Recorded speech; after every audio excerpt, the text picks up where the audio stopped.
Buenas noches, buenos días.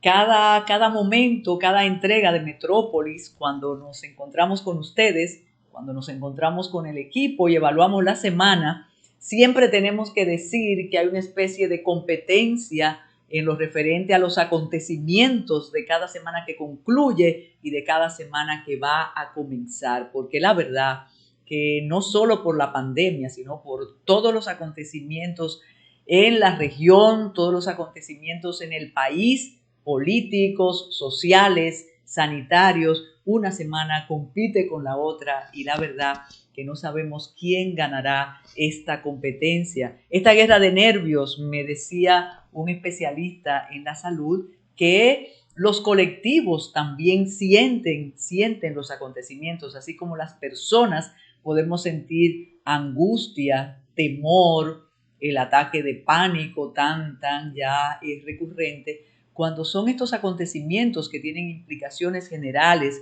que tienen implicaciones sociales, de alguna manera tienen que afectarnos como sociedad, o con la euforia, o con la tristeza, o con el miedo, o con manifestaciones de odio que también existen en las sociedades. Si no, no hubiera existido el nazismo, si no, no hubiera estado Stalin en el poder tanto tiempo, aunque ahí viene una diferencia que a mí siempre me ha encantado destacar y evaluar, que es la diferencia entre el odio y el miedo. Son controles o son efectos diferentes en el colectivo que ocasionan cada uno de esos sentimientos. Pero aquí estamos en Metrópolis, como siempre, tratando de que la entrega sea satisfactoria y que podamos lograr el objetivo.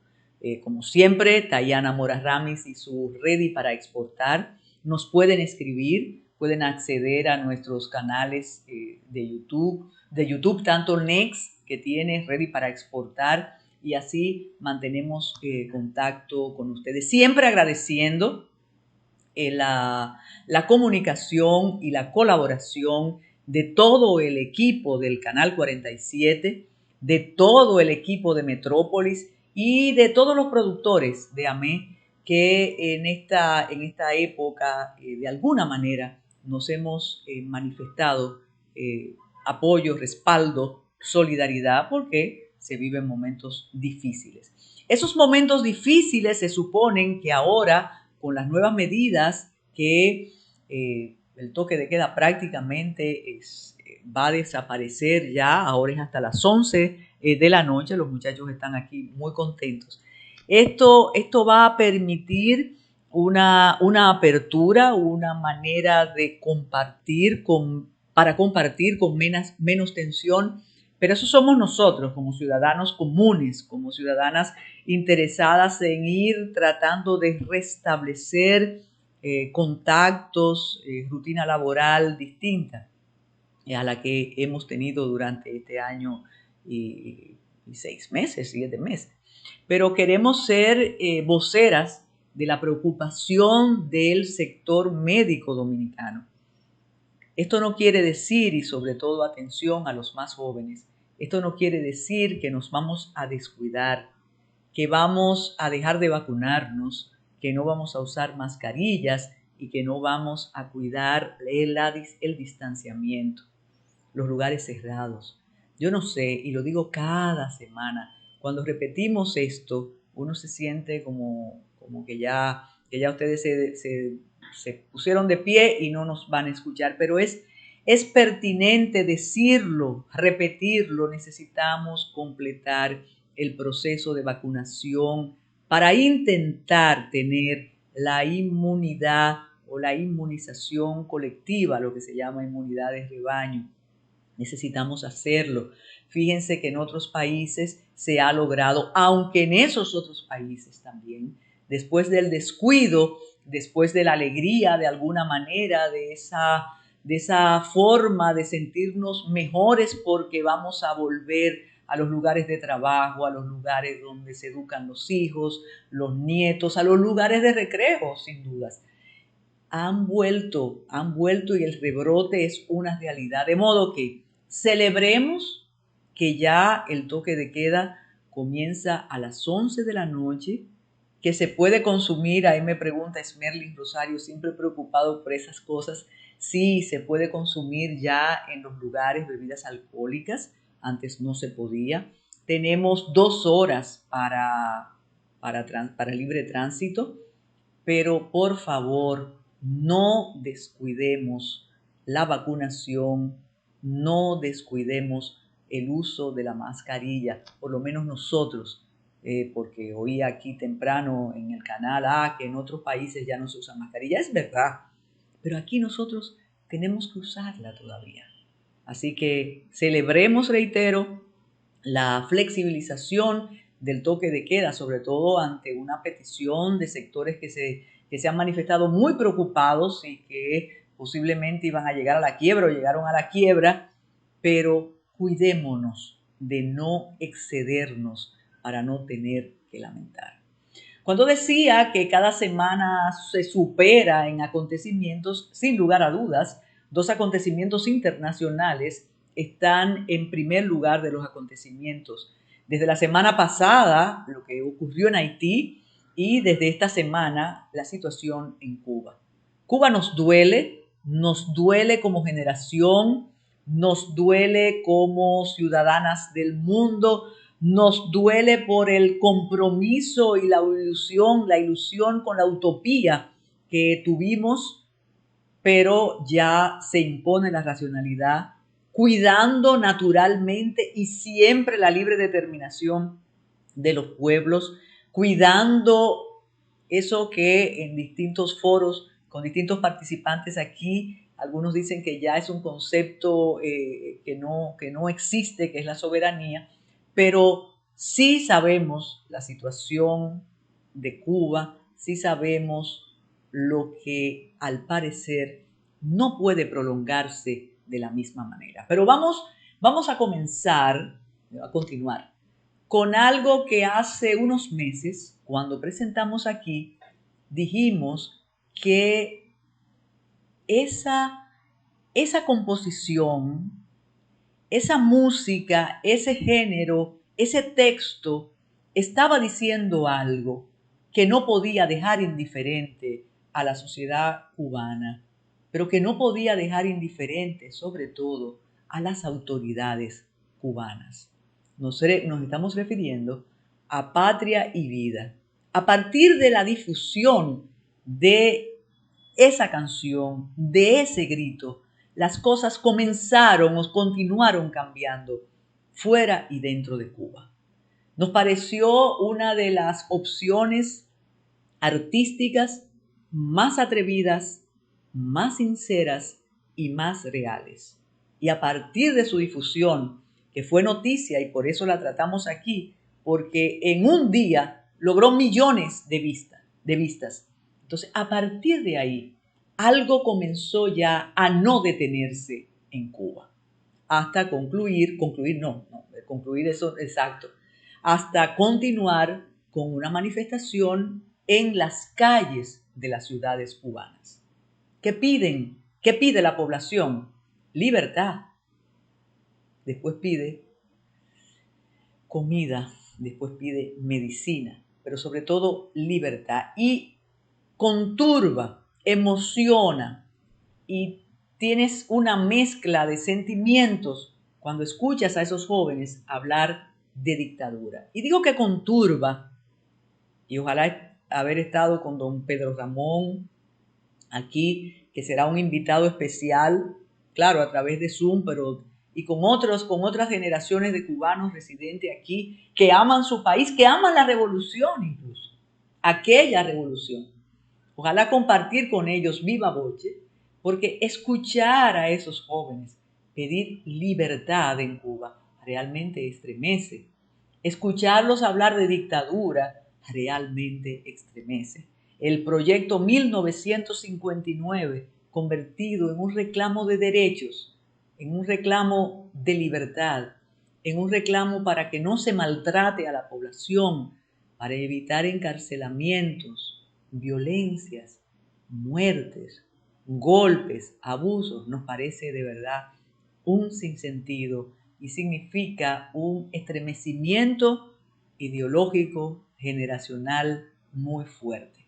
¿Será el principio del fin? ¿Será el fin? ¿Será un episodio más? Hay 3 versiones. Los conocedores de la Revolución Cubana dicen que esto no augura nada definitivo. Esto es un capítulo más de varios capítulos hasta que el régimen comience a flexibilizar algunas medidas. La segunda hipótesis dice definitivamente esto no se va a detener, pero no hay un liderazgo, no hay una vocería que conduzca. Y lo digo sabiendo la contraparte, y precisamente uno de los autores de Patria y Vida dijo, cuando escuchó aquello de que no había liderazgo, dijo, en Cuba todos somos líderes de esta revuelta y no necesitamos un liderazgo. Precisamente por haber tenido un liderazgo es que estamos así. Y la tercera hipótesis es, en efecto, esto augura un proceso distinto, ya con visos más que contundentes de que tiene que haber un cambio en Cuba, la isla fascinante. Y así como comenzamos hace unos meses presentando ese video que es parte, esa canción, ese género, esa protesta que es parte de lo que está ocurriendo, ahora lo vamos a compartir con ustedes como una manera de solidarizarnos con el pueblo cubano, con su historia, con su presente, con su futuro, pero pensando en aquel pasado glorioso. Adelante, Esmerlin, con Patria y Vida.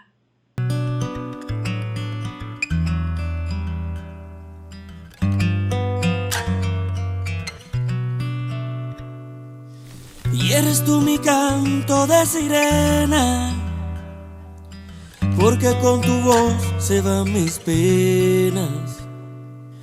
Y este sentimiento ya es tan viejo, tú me dueles tanto aunque estés lejos. Hoy yo te invito a caminar por mis solares, para demostrarte de que sirven tus ideales. Somos humanos aunque no pensemos iguales, no nos tratemos ni dañemos como animales. Esta es mi forma de decírtelo. Llora mi pueblo y siento yo su voz. Tú 5-9, yo 2-2, 60 años, trancada al dominó.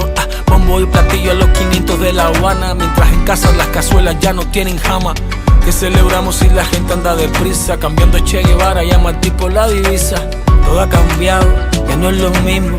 Entre tú y yo hay un abismo. Publicidad, un paraíso, un varadero, mientras las madres lloran por sus hijos que se fueron. Se acabó. Tu 5-9, yo 2-2. Ya se acabó. 60 años, trancada al dominó, mira. Se acabó. Tu 5-9, yo 2-2. Ya se acabó. 60 años, trancada al dominó. Somos artistas, somos sensibilidad. La historia verdadera, no la mal contada. Somos la dignidad de un pueblo entero pisoteada, a punta de pistola y de palabras que hoy son nada. No más mentiras. Mi pueblo pide libertad, no más doctrina. Ya no gritemos patria o muerte, sino patria y vida. Y empezar a construir lo que soñamos, lo que destruyeron con su mano. Que no siga corriendo la sangre por querer pensar diferente. ¿Quién le dijo que Cuba es de ustedes? Si mi Cuba es de toda mi gente. Se acabó. Ya se venció tu tiempo, se rompió el silencio. Ya se acabó. Ya se acabó la risa y el llanto ya está corriendo. Se acabó. Y no tenemos miedo, se acabó el engaño. Ya se acabó.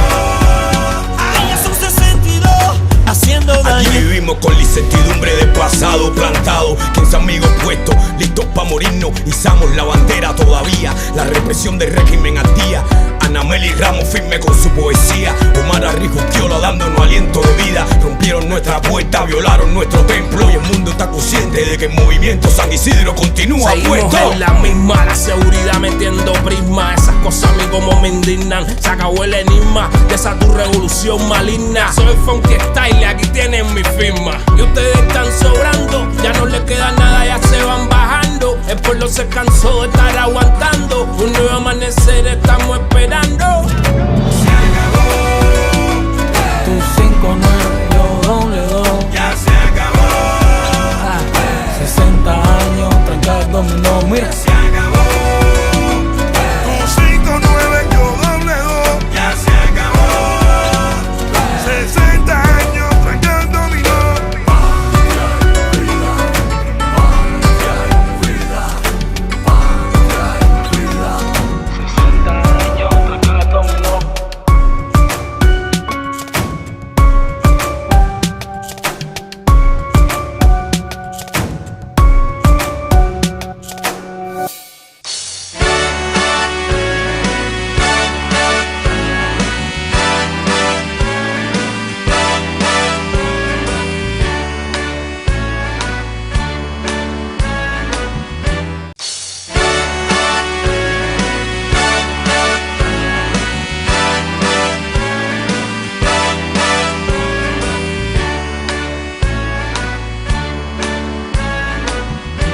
Sí, la canción, la propuesta musical es, uno la escucha y vuelve y la escucha y como está viendo lo que está ocurriendo en Cuba y ve el rasgo generacional, cada vez que esos muchachos dicen, se trancó el dominó, tú 5-9 y nosotros 2020, eso es impresionante porque es que hay varias generaciones ya involucradas en el proyecto, ya involucradas en el fracaso después de tantos años, sin duda, sin relevo, ya sin el liderazgo estupendo y mesiánico de Fidel, esas historias, sí, don Pedro, eso lo vamos a tratar aquí, pero ya eso, como dicen ellos, se acabó o se tiene que terminar y eso hay que buscar la manera.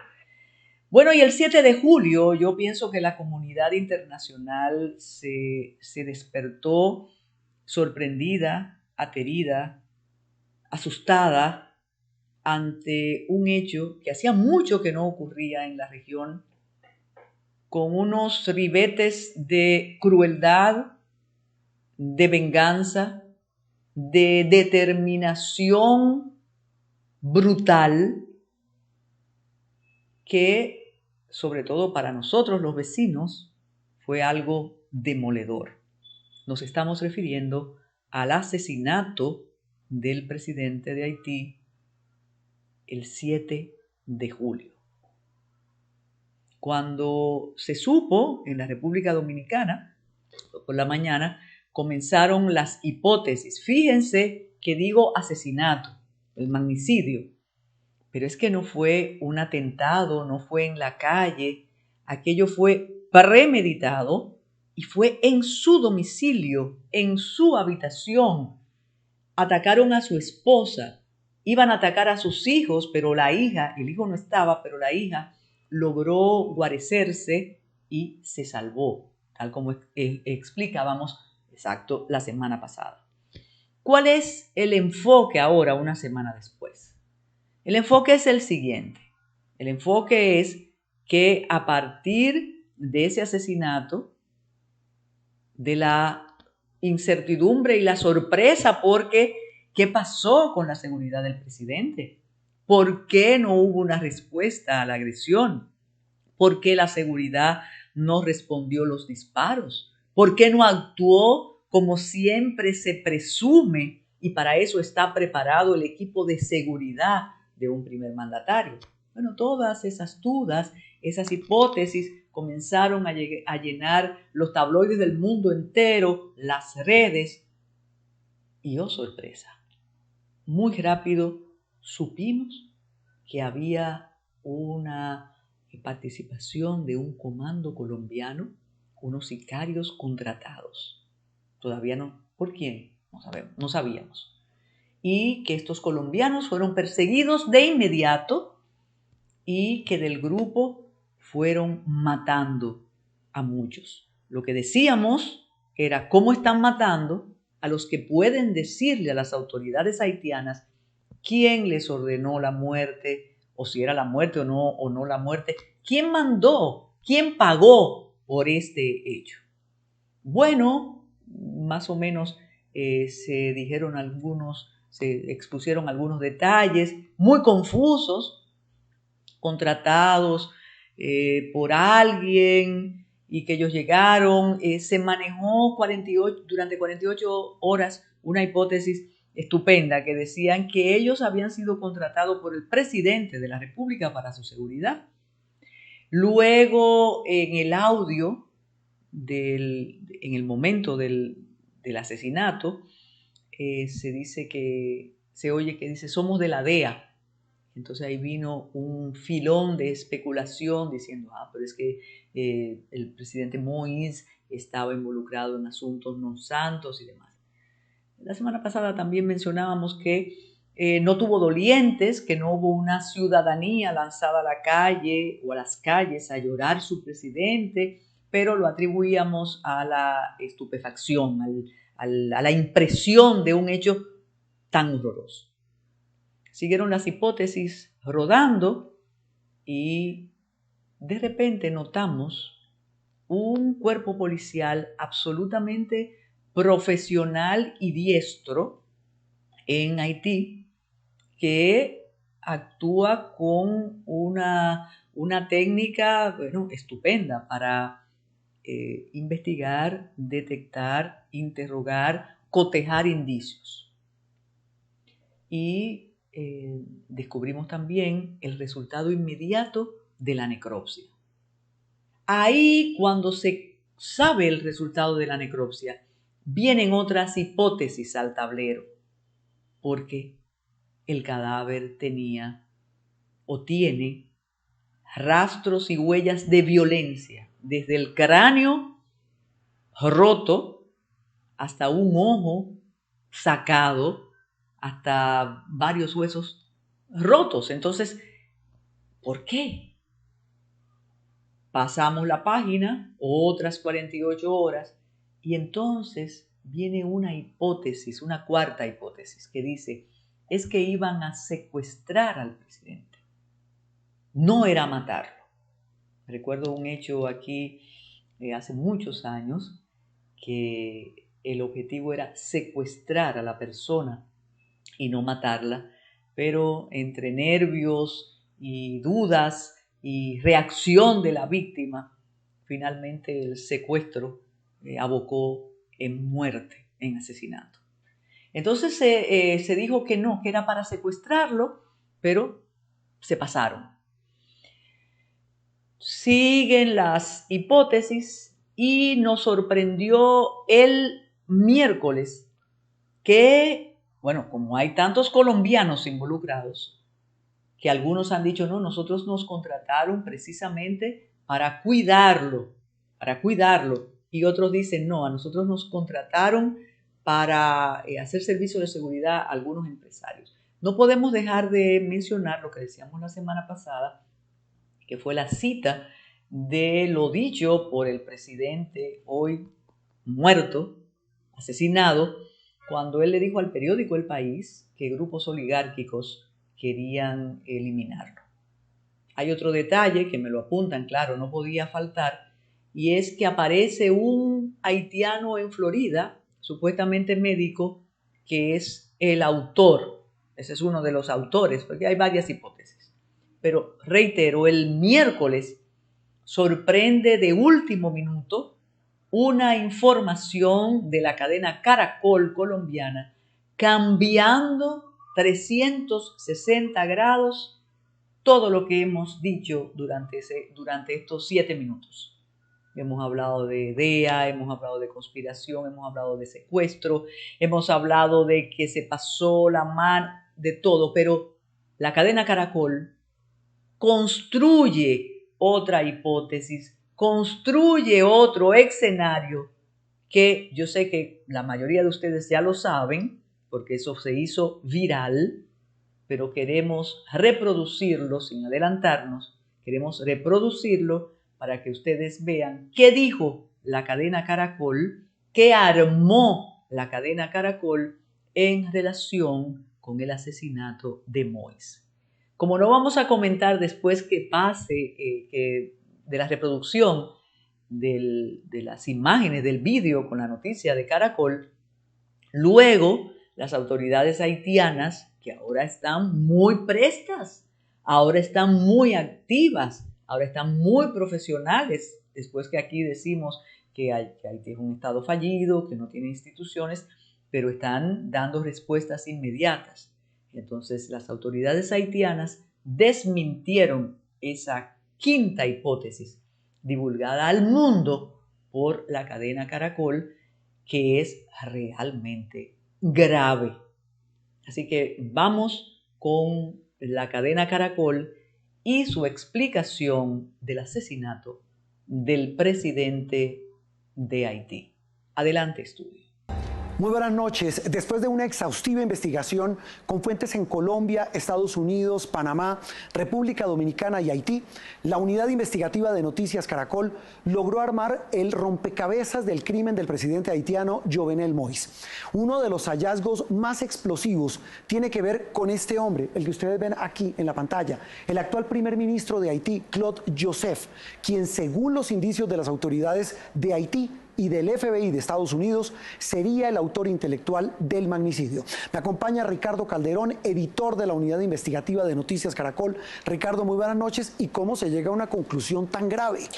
Juan Roberto, este rompecabezas se armó a partir de los testimonios de 3 colombianos, los hermanos Germán Alejandro y Jonathan Rivera, y un soldado retirado del ejército. A partir de estas declaraciones fue posible unir las piezas de un plan criminal que tiene al país del Caribe en una seria crisis política. Empecemos la historia de la forma como se habría fraguado el magnicidio.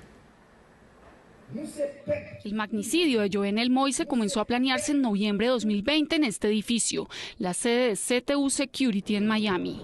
Allí estuvieron reunidos el venezolano Antonio Intriago, dueño de la empresa, el gerente colombiano Arcángel Pretel, el haitiano estadounidense James Solash, un diplomático haitiano de apellido Ascart, el médico haitiano ya capturado Christian Shannon y el colombiano Jonathan Rivera García.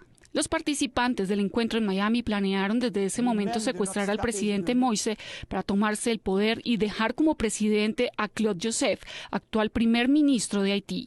Esta revelación le da un giro sorprendente a la investigación. Las autoridades haitianas y los investigadores del FBI consideran al primer ministro como la figura máxima detrás de este crimen, junto al médico Shannon y a John Joel Joseph, un ex senador haitiano hoy prófugo de la justicia. Se trata de una bomba política si se tiene en cuenta que Claude Joseph gobierna el país como reemplazo del presidente asesinado. Precisamente hoy, el primer ministro con funciones presidenciales se refirió al crimen del mandatario. En este momento, el gobierno tiene 2 prioridades. La primera es mantener las investigaciones hasta que el presidente de la República, su esposa, sus hijos, sus amigos y la nación tengan justicia. La segunda es hacer todo lo posible para honrar la memoria del presidente con la organización de un funeral. Entre las pruebas conocidas por la unidad investigativa de Noticias Caracol hay llamadas telefónicas y fotos de reuniones que vinculan al primer ministro con los mercenarios colombianos. Los investigadores tienen claro el papel que habría jugado cada uno de los participantes de la conspiración. Tras la reunión en Miami, el colombiano Pretel y en especial el haitiano James Solash volvieron a buscar a Jonathan Rivera, quien había estado en la reunión y quien los llevó hacia su hermano, el capitán retirado del ejército Germán Rivera, y hacia el sargento retirado Duvernay Capador. Ellos 3 se convertirían en los enlaces claves con los mercenarios colombianos y el primer ministro. Y sus destinos terminaron muy distinto. Jonathan no estuvo en la operación y se convirtió en un testigo de excepción en este caso, mientras que su hermano Germán terminó capturado en Haití y Capador murió en la residencia del presidente a manos de las autoridades haitianas. Los investigadores documentaron que entre noviembre y mayo, Solash sostuvo comunicación telefónica constante desde Miami con Capador y los hermanos Rivera. Entre sus contactos telefónicos aparece otro hombre clave en este caso para las autoridades, el abogado y líder político haitiano Fenil Gordon, que según los investigadores participó de la consecución de las armas para el comando de mercenarios.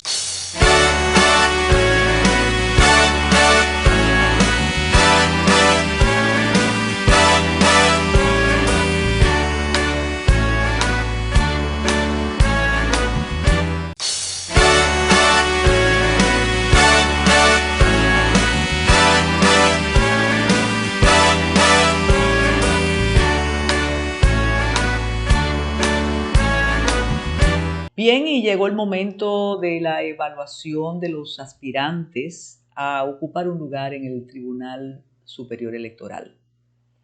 Siempre hemos dicho, hemos reiterado y está en todos los programas Metrópolis que hemos hecho cuando toca la ocasión, que los organismos pertinentes, el Poder Legislativo, las instituciones que tienen iniciativa legislativa, las organizaciones de la sociedad civil tan poderosas que tienen que ver con todo el devenir jurídico e institucional de la República Dominicana, deben reevaluar la manera establecida para escoger a las personas que ocupan un lugar en la Junta Central Electoral, que ocupan un lugar en el Tribunal Superior Electoral, en la Cámara de Cuentas también.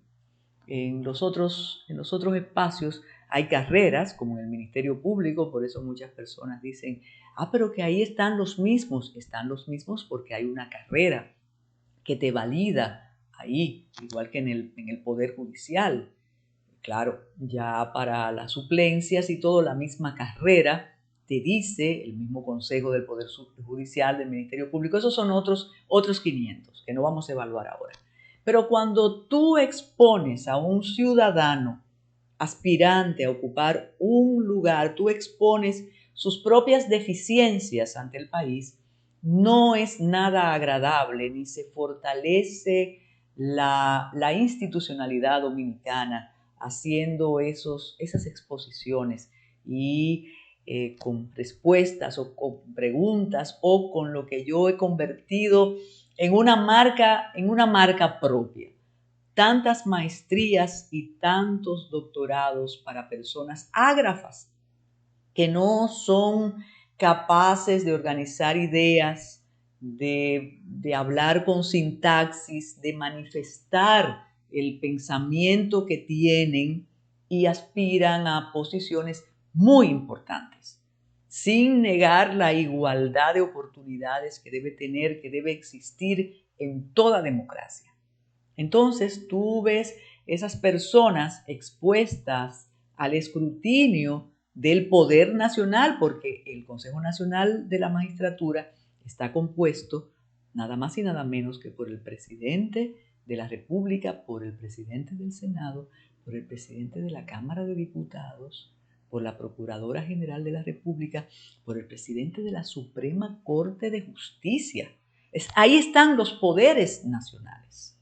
Entonces, es una situación realmente difícil, sobre todo, y ahora vamos a la realpolitik, sobre todo cuando sabemos que hay previa selección, que hay previas decisiones políticas, aunque nos han vendido aquello de la independencia y de que no y de que sí, pero esos son acuerdos que buscan los mejores y las mejores, naturalmente, pero son acuerdos. Recuerden que cuando le correspondió a la Cámara de Cuentas, nosotros aquí expusimos las manifestaciones proselitistas que hizo uno de los mejor ponderados de la sociedad civil de Santiago. Incluso hasta dijimos, con todo el respeto a ese miembro de la Cámara de Cuentas, hablamos del sacrificio que iba a hacer un abogado en ejercicio en Santiago, tener que trasladarse para formar parte de la Cámara de Cuentas. Él fue una persona que hizo campaña en pro de la candidatura del hoy presidente de la República. Ese es de los independientes, pero independientes abinaderistas. Entonces, ahora siempre hay una preselección, un acuerdo, y debe ser así. Debe ser así, aunque algunos dicen que hay crisis en los partidos y que solamente hay uno, el de gobierno, pero hay acuerdos. Hay fuerzas políticas importantes en este país, hay grupos corporativos con una cuota muy importante, la sociedad civil tiene interés, como se ha visto en la composición más reciente de todos los organismos, en tener sus personas ahí. Otro aspecto importante también en estas sesiones que le quitan mucho tiempo, además, a las personas con tantas obligaciones como son el presidente de la República, el presidente de la Suprema Corte de Justicia, del Senado, de la Cámara de Diputados y la Procuradora General de la República, hay otras actitudes realmente miserables que vemos en esas exposiciones. Recuerdo que cuando era la opción para ser miembro de la Junta Central Electoral, los candidatos y las candidatas, lo que el 90% de la exposición era criticando a la Junta Central anterior, acabando con la Junta Central anterior. Eso ante el Senado, eso ya era una especie de boleta de pase, ese era como el boleto de entrada ante la comisión. Acabar con el pleno, hablar de la suspensión de las elecciones, de la responsabilidad, ya eso quitaba tensión. Y después tú hablabas de tu historial. Eso es muy importante. Para optar ahora por el Tribunal Superior Electoral, han reiterado sus aspiraciones personas que también ocuparon posiciones muy importantes en la Junta Central Electoral y en el Tribunal Superior Electoral. Y también utilizan el mismo mecanismo. La sociología hace falta, aquí hay sociología urgente. Siempre se ha dicho, o se decía, ya no podemos mantenerlo igual, que aquí nos conocíamos todos. No, en República Dominicana se conoce todo el mundo. No, porque yo he visto personas exponer ante el Consejo Nacional de la Magistratura que quizás están prevalidos de que aquí no nos conocemos todos. Porque son personas con un historial que si de verdad el Consejo Nacional de la Magistratura conociera a pie juntillas ese historial, no aceptaría que le estuvieran exponiendo sus virtudes y su disposición de hacer una gestión en el Tribunal Superior Electoral excelente o la que amerita el país. Quiero avalar lo que estoy diciendo con la experiencia terrible de un aspirante. Mira, se me quedaba lo del Tribunal Constitucional, exacto, ahora que menciono el caso. Fue la experiencia de un aspirante a ocupar un lugar en el Tribunal Constitucional que hizo prácticamente llorar a los consejeros, porque habló de una historia hermosísima, que él venía del Ingenio Consuelo, que él había mordido el polvo, que él se había educado en nuestras escuelas públicas, que él había venido de abajo y que había logrado hacer una carrera en el Poder Judicial antes de los 40 años y que quería ir al Tribunal Constitucional. Bueno, aquello de verdad conmovió a los consejeros. ¿Y qué pasaba? ¿Qué había detrás de ese aspirante, miembro del Poder Judicial? Había un accidente de tránsito con 3 víctimas. Eso nos puede pasar a todos. Pero ¿qué ocurrió con el magistrado?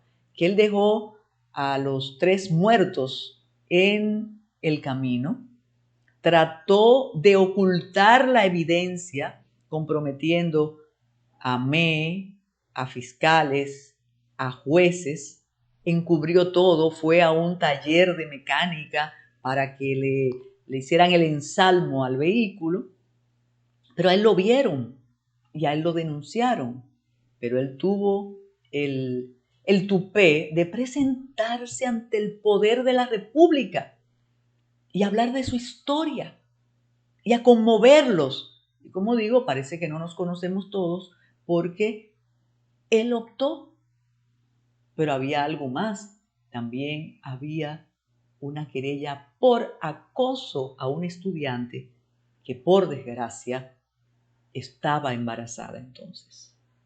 De modo que en este mundo de apertura, de respeto, de tolerancia y de transparencia, creo que deben tener más respeto los aspirantes a un cargo, Tribunal Superior Electoral, Junta, Tribunal Constitucional, Cámara de Cuentas, aunque ya todo eso está consumado, solo queda el Tribunal Superior Electoral, porque le faltan el respeto a los consejeros y los consejeros además demuestran que no hurgaron mucho. Esta vez, en esta primera sesión, hubo algunas participaciones interesantísimas. Una expuso a la aspirante. Hay 2 que nosotros hemos escogido porque tuvieron la participación de la Procuradora General de la República. Se trata de el juez titular ahora por suplencia del Tribunal Superior Electoral, el magistrado Cruz, también de el consultor jurídico de la Junta Central Electoral, el señor Herminio Guzmán Caputo, cuando elaboró una hipótesis de que él estaba, de dónde debía haber ido la suspensión de las elecciones de febrero 16. De modo que vamos a compartir eso. Si nos daría tiempo, también hay otras exposiciones, pero aquí se van a encargar de compartir esas, para ver la intervención de la magistrada Miriam Germán Brito y las respuestas, naturalmente. Así que vamos con el Consejo Nacional de la Magistratura y los aspirantes a ocupar un lugar en el Tribunal Superior Electoral, aunque algunos dicen que ya eso está decidido. Adelante, estudio. Buenas tardes. Buenas tardes, consejero. Ya aquí hemos hablado y supongo que usted sabe del temperamento, del equilibrio emocional que se necesita para el manejo de un tribunal colegiado. Nos llama la atención la cantidad y la intensidad de los problemas que a lo interno han surgido en el tribunal que usted preside, y quisiéramos saber la forma que usted cree prudente para abordar esa situación y resolverla. Para nosotros, estos elementos que se han vertido a los medios de comunicación no han dejado de ser sorpresa, porque en el Tribunal Superior Electoral, desde nuestra llegada en noviembre del año pasado, no se había generado ninguna situación, ni al día de hoy a lo interno se ha generado ninguna situación que prácticamente conduzca a un problema de manejo del tribunal. De hecho, el ambiente en el Tribunal Superior Electoral adentro es de mucho trabajo permanentemente, y tanto que en la parte jurisdiccional no ha habido fricción de ninguna naturaleza. De hecho, las decisiones que hemos abordado, decenas de ellas, nunca y ninguna de ellas prácticamente ha generado, excepto una recientemente, un voto disidente en el marco de lo que la ley permite. En la parte jurisdiccional nunca ha habido problema. En el tema donde se ha verificado alguna diferencia es en el tema administrativo, porque a nuestra llegada, obviamente, encontramos, y por nuestra experiencia en materia administrativa de más de 25 años en el sector privado, hemos siempre dirigido nuestra atención a ahorros permanentemente en la estructura de gastos.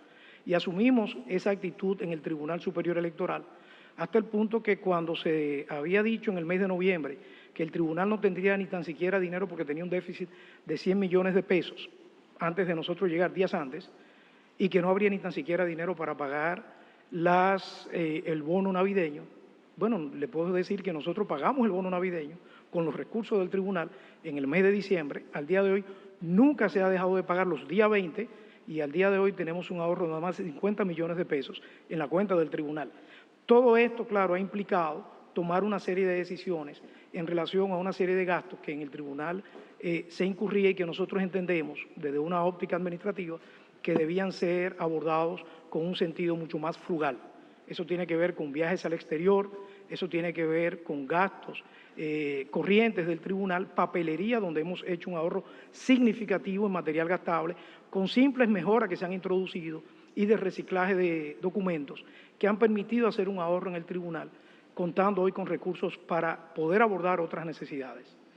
Desde el punto de vista de equipo, es una experiencia que traemos desde el sector privado. Hemos trabajado siempre en equipo.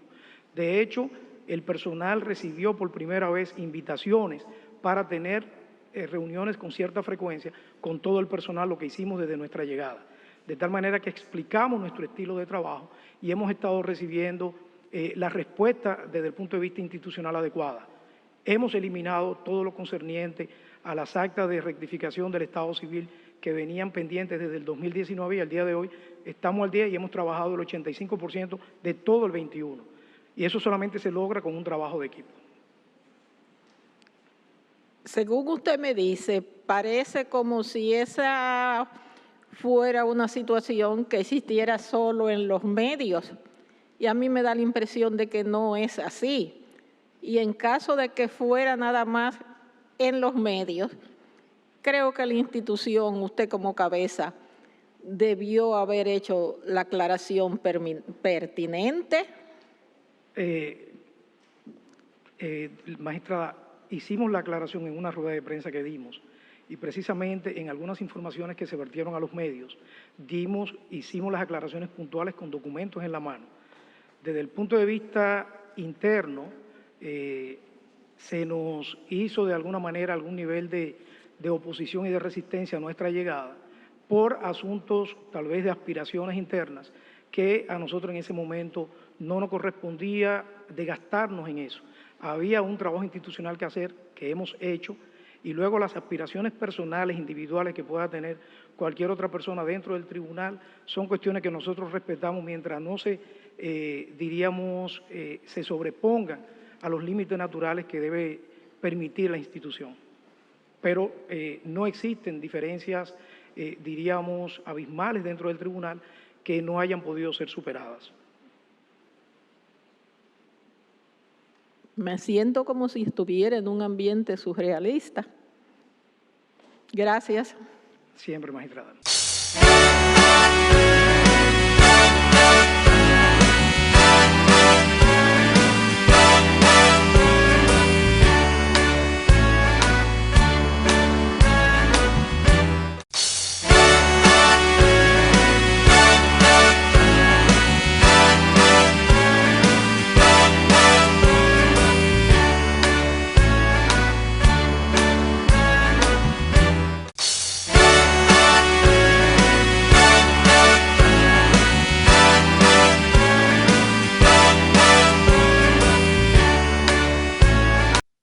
Muy buenas, amigos de Ready para Exportar. Hemos estado hablando sobre todo después de la pandemia del COVID-19 de lo importante que es tener una presencia online. Y hoy tenemos una voz muy autorizada para que nos hable sobre eso. Tenemos a Domingo Rojas Pereira, que es el presidente de la Cámara Dominicana de Comercio Electrónico.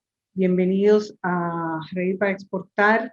Cuéntanos un poco de la Cámara, para empezar, de la Cámara y qué buscan ustedes los miembros con la Cámara. Buenas. Bueno, la Cámara Dominicana de Comercio Electrónico fue creada en el año 2001, pero por no haber aquí en el país condiciones para el desarrollo del e-commerce, hace unos 5 años es que estamos activando. Y obviamente propugnamos por el desarrollo de los médicos, de transacciones electrónicas, de comercio a través de medios electrónicos. Entendemos que estamos en un momento ideal para esa situación, dado de que de una forma, si se puede decir, muy singular, la pandemia ha servido para que el e-commerce en el país reciba un impulso importante y esa situación ha hecho que muchas personas que o eran apáticas o tenían ciertos temores con relación al e-commerce y a las transacciones por vía electrónica hayan tenido, incluso algunas se han visto forzadas a hacerlo por la situación que ha producido la pandemia a nivel de salud.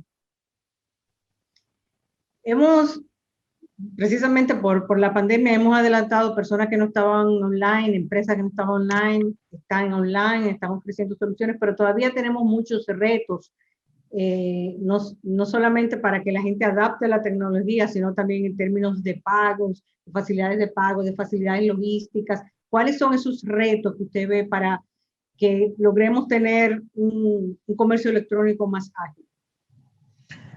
Bueno, nosotros hemos identificado 3 pilares fundamentales en cuanto al desarrollo del comercio electrónico que deben ser superados en el país. Uno, o el principal, es el aspecto de la seguridad de las transacciones. Obviamente hay un nivel de desconfianza en el consumidor, primero por desconocimiento en algunos casos, y segundo por la inseguridad que tienen de que si introducen sus datos, tanto personales como de crédito, o de una tarjeta de crédito, etcétera, de pago, de medios de pago, a la red de Internet, esos datos podrían ser usados para fines que no sean necesariamente transacciones de comercio electrónico. En segundo lugar está el asunto de la entrega, el tiempo de entrega de lo que tú compres. Nosotros hemos estado propugnando con el Instituto Postal Dominicano para que, en el caso de las personas y empresas que realizan e-commerce a nivel local, o sea, en el mercado nacional, como en otros países, incluso de Latinoamérica, ni siquiera países del primer mundo, el Instituto Postal Dominicano se convierta en el courier oficial de esos pequeños emprendedores y de personas que están incursionando por primera vez, sobre todo en el e-commerce, y sea el courier oficial ofreciendo un precio competitivo y aceptable. Dado esto, y se lo comentábamos al actual director del Impostón, el hecho de que esa institución tiene una estructura a nivel nacional donde tiene presencia en la mayoría de los municipios del país. Y si tú tomas en cuenta países como ejemplo Nicaragua, donde el Instituto Postal de Nicaragua es el courier oficial y así se vende la institución. Lamentablemente, en el caso nuestro, no hemos hasta el momento recibido una respuesta satisfactoria. Esperamos que ellos hagan sus análisis, estudios y vean la conveniencia de esta situación para que se pueda desarrollar o incentivar más el comercio electrónico a nivel local. Y en tercer lugar, el otro factor que hemos detectado es el asunto de las plataformas de pago. Hay todavía mucha burocracia en países donde afiliarse a una plataforma de pago, eso te toma como máximo 48 horas. En el país el tiempo es mucho mayor y los requisitos son mucho más grandes, y eso hace que obviamente sea una desventaja a la hora de tú desarrollar un ejercicio de comercio electrónico de manera confiable y expedita.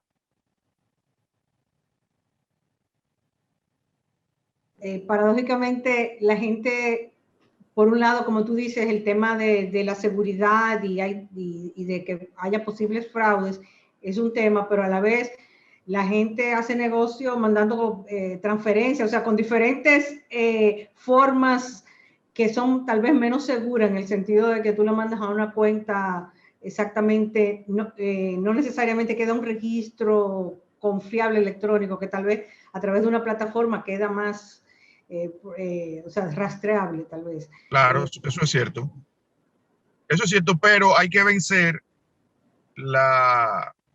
diría yo, la resistencia natural que tiene el ser humano, sobre todo cuando no está muy conectado con el asunto que tiene que ver con el Internet, etcétera, de que las plataformas online o las plataformas electrónicas son confiables y que se pueden usar porque hay una garantía de que si tú haces un pago a través de una de las plataformas de pago reconocidas, tu dinero va a estar más seguro que si tú lo haces tal como usted expresa, mediante una transacción electrónica de una cuenta particular a otra cuenta particular que tú no sabes quién es el destinatario final de esa cuenta. Entonces, eso hay que incentivarlo, y en eso el Estado y el sector empresarial tienen que jugar un papel importante, porque obviamente estamos ante una situación que la ha desencadenado la pandemia, pero que ha favorecido que el comercio electrónico en el país vaya fluyendo y que la gente se acostumbre a hacer sus transacciones no solamente a nivel bancario, sino en sentido general a través de los medios electrónicos. Sí, hay mucha resistencia, además de acceso a la tecnología de las MIPYMES, pero por otro lado tenemos el reto también del acceso de las personas al Internet. Claro. Y no tenemos tal vez suficientes plataformas móviles que faciliten el comercio electrónico, ¿no? Eso es cierto. Una de las cosas por las cuales decía al principio que a pesar de que la Cámara fue creada en el año 2001 e incorporada legalmente desde esa época, nosotros no habíamos salido a la luz pública, era esa. En el país no había condiciones para el desarrollo del comercio electrónico porque el nivel de penetración de Internet era en ese momento muy mínimo, y obviamente el Internet tiene un componente vital en cualquier transacción que tú vayas a hacer por medios electrónicos. Eso es una realidad que nosotros como país subdesarrollado tenemos que vivir, pero yo creo que el Estado, las instituciones que tienen que ver con esa área, han sido también un poco descuidadas en el sentido de que no hay una política definida de desarrollo del comercio electrónico, no se le ha explicado a la población en qué consiste, y muchas veces por desconocimiento o por temor, como decía, la persona se abstiene de utilizar esos canales que están a la disposición de todo el mundo y que obviamente le facilitan la vida a las personas. ¿Y ustedes piensan también que nos falta algo de marco regulatorio para promover la exportación a través del comercio electrónico, así como, por ejemplo, el DERECAFTA apoya a nuestras compras por Amazon? Tal vez no tenemos ese mismo nivel de protección cuando pensamos en América Central o en el Caribe. Sí, obviamente la legislación que tenemos es insuficiente y obsoleta. El año pasado nosotros nos acercamos al Instituto Dominicano de las Telecomunicaciones y también al Ministerio de Industria y Comercio y planteamos esa situación de que el país debe darse un marco regulatorio más actualizado. Tú tienes, por ejemplo, que países como Colombia, para citarte un ejemplo de un país latinoamericano, tiene ya un ministerio de TIC, de Tecnología de la Información y de la Comunicación. O sea, tienen una institución del Estado dedicada única y exclusivamente a eso. Nosotros pretendemos que en el actual periodo de gobierno se desarrolle esa situación y que obviamente el Poder Legislativo le dé al país una legislación que vaya consona con el nivel de desarrollo que estamos proponiendo que se alcance en el país con relación al comercio electrónico y a las tecnologías de la información y la comunicación en sentido general. Eso es muy importante. Yo diría que eso es indispensable porque además, ¿cómo vamos a competir post pandemia sin esos instrumentos? Realmente es así. Y en cuanto al desarrollo de la misma tecnología para apoyar el comercio electrónico, como socios miembros de la Cámara, tenemos personas desarrollando tecnología que se pueda usar no solamente localmente, sino que se pueda exportar, o tal vez ya están exportando.